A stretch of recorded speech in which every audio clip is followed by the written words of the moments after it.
Today, I'm going to answer the top 3 questions I get all the time about doing keto and carnivore diets. Let's get into it right now.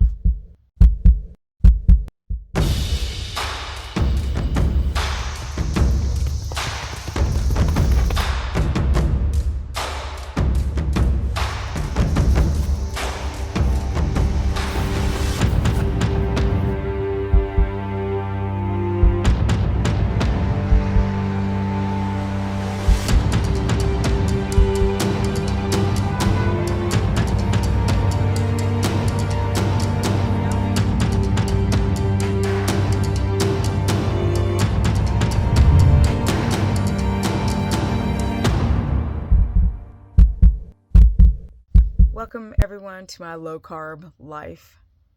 I've been doing this shite for 17 years and I've learned a lot.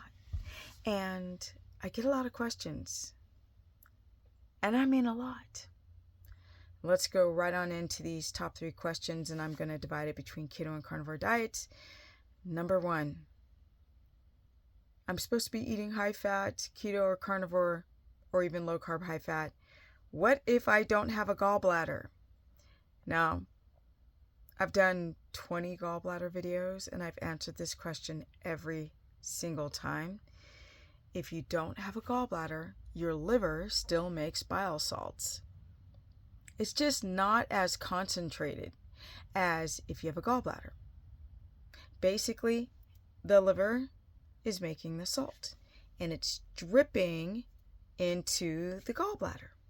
And then you eat fat and the gallbladder will release these salts that will scrub and break down the fat so you can get into ketosis on a carnivore or ketogenic diet, or just absorb your fat-soluble vitamins like vitamin D, E, A, K, get your omega-3s, get your skin all fabulous, if you can break down the fat and absorb it.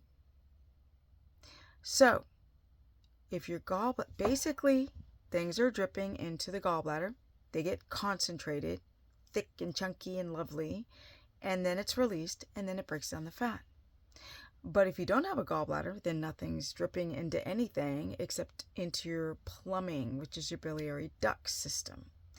And it will meet up with the fat and will be less concentrated and will do less of a job.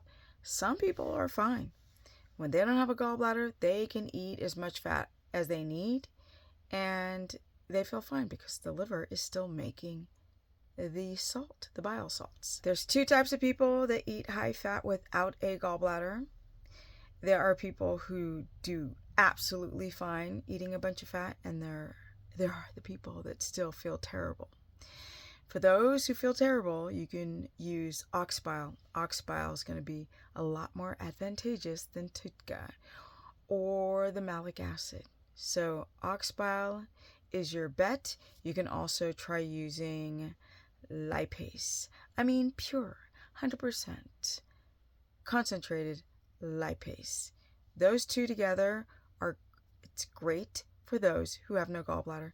And then if you're going to eat high fat, eat it slow so your body can keep up with the amount of fat that's coming in without a gallbladder. And that's for keto, carnivore, and low carb, high fat. And that's number 1 question and answer. Now we have the second most asked question, which is about the electrolytes.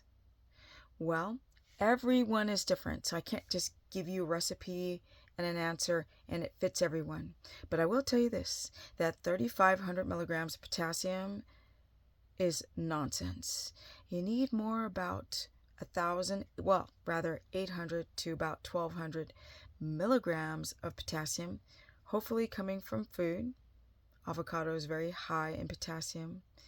Meat broth is pretty good at having fair amounts of potassium because the potassium is dripping into the water from the meat without having to take in all that protein. You get the potassium. For those who have histamine responses to some of the foods high in potassium, you can do a supplemental potassium potassium either citrate, and if you don't have a problem with citric acid, that's the safest on the kidney and liver. If not, if you have a histamine response, then potassium glycinate, potassium bicarbonate, and potassium gluconate. And you have to experiment and see which one you react to the best. That's potassium. Magnesium glycinate, 400 milligrams, 400 to 800, depends if you guys have issues with your central nervous system.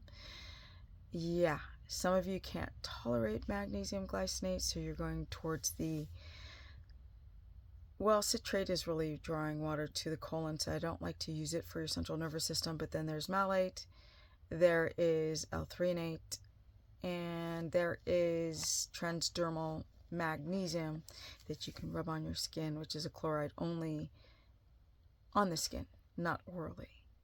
Then we have salt, which is between a teaspoon and a teaspoon and a half, which is 4 to 7 grams, 7, 8, depends on the person, very individualistic. Water should be between 2 and 3 liters and not a gallon, unless you're in the Sahara Desert and you just sweat. Or a tropical island like Bali. When I went to Bali, I was like, oh my God, I'm sweating a lot. Or Texas in the summer. Yeah. The electrolytes, some of you, note, have problems absorbing minerals because you have leaky gut. So you could have salt and have a blood test and test low sodium. And then when you add sodium, you feel crappy.